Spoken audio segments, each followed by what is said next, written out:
A team of investigative journalists and scientists uncover the abandoned Project Echo facility, a secret government lab where extreme sensory deprivation experiments took place in the 1960s.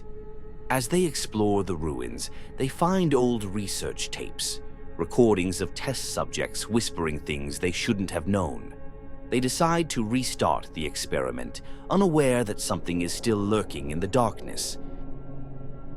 A decayed government research facility deep in a foggy forest, its entrance sealed with rusted chains and a faded, restricted access sign. A dimly lit hallway inside the facility, flickering fluorescent light buzzing and random electrical crackles, soft echoing footsteps on concrete as if someone else is nearby, faint whisper-like sounds hidden beneath the wind. A broken security terminal with a red blinking light, its screen frozen on a corrupted government document about Project Echo. A long abandoned break room with overturned chairs, mold-covered tables, and a coffee cup with dried liquid, untouched for decades. A dusty bulletin board filled with classified documents and research notes, some pages torn as if someone left in a hurry, soft paper rustling and an occasional page tearing. A hidden laboratory chamber revealed behind a heavy vault-like steel door with a rusted keypad covered in dried blood. Heavy metallic groaning as the door unlocks. A massive glass observation chamber, cracked and fogged from age, with deep claw-like scratches marking the inside walls.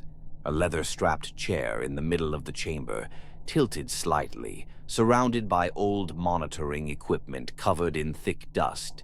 Faint leather creaking. A shelf filled with labeled cassette tapes, some marked "Do Not Listen," others with names of missing test subjects.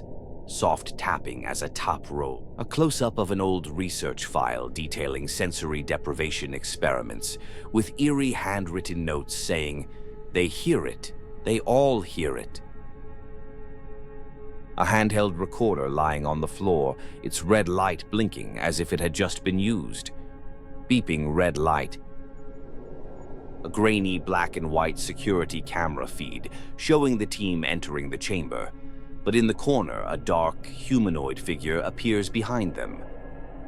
A flashlight beam illuminating a faded warning message on the wall. "Do not open the door. It still listens." Clicking sound as the flashlight flickers.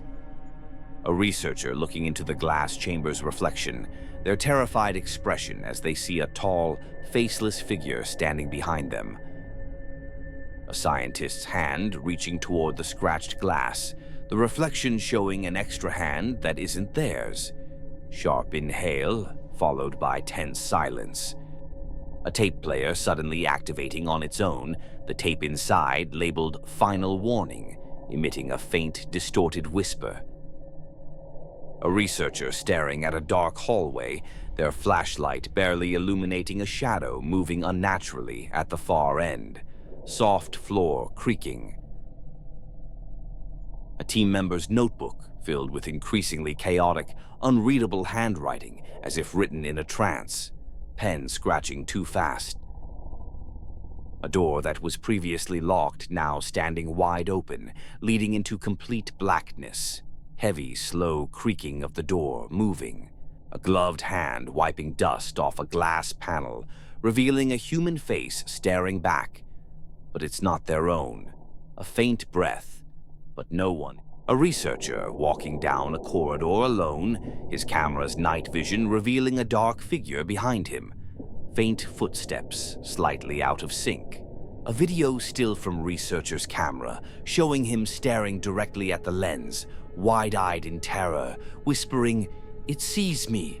It sees me!" A distorted, glitching computer screen, flashing words, "There was never just one subject." The flashlight of a missing team member still glowing on the ground, its beam illuminating empty footprints that stop suddenly. A researcher looking at an old photograph from the original experiment. The people in the photo match the team members exactly.